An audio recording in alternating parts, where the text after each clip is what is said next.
Welcome to Bunny's Bite. Today we will be making Kottu Roti.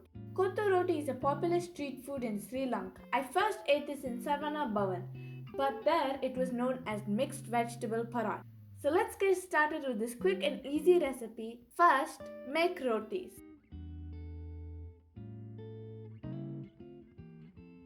Add ghee for nice flavor.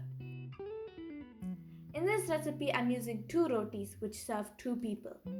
Depending on how many people you have, you can adjust this recipe accordingly. Cut the rotis into medium-sized squares or smaller ribbon shapes as per your liking. Now for the main part of the recipe. In a saucepan on medium flame, add 2 teaspoons of oil. Once the oil is hot, add a teaspoon of ginger and garlic paste. Saute until the rawness is gone.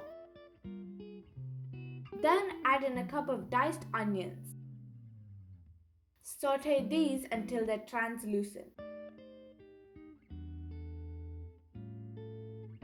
Next, add a quarter cup of diced carrots, peppers, I've added green and red ones for color, and diced potatoes.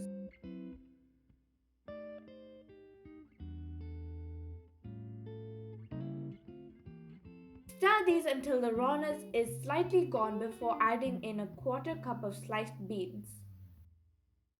Stir this for a few minutes. Fun fact, in Sri Lanka, the Kottu Roti can also be made with meat and fish. I haven't used any because I'm making a vegetarian recipe. Then add in 1/4 cup of shredded white cabbage. Stir this for a few minutes as well. You don't have to fully cook the vegetables. As long as the rawness is gone, it's fine. Add in 1/2 cup of diced tomatoes. Stir these too. You don't have to add these particular vegetables. You can use any vegetable you like and personalize your recipe. Then add salt to taste. After sauteing for a bit, add in the rest of the spices. A teaspoon of turmeric,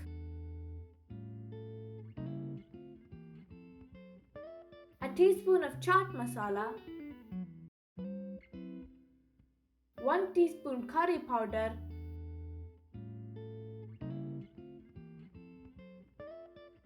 and 1/2 teaspoon chili powder.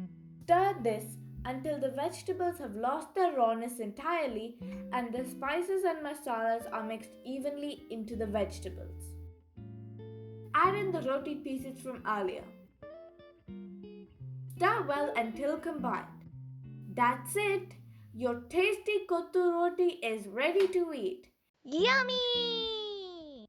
Please like, share and subscribe to my YouTube channel Bunny's Bites and write any feedback in the comments below.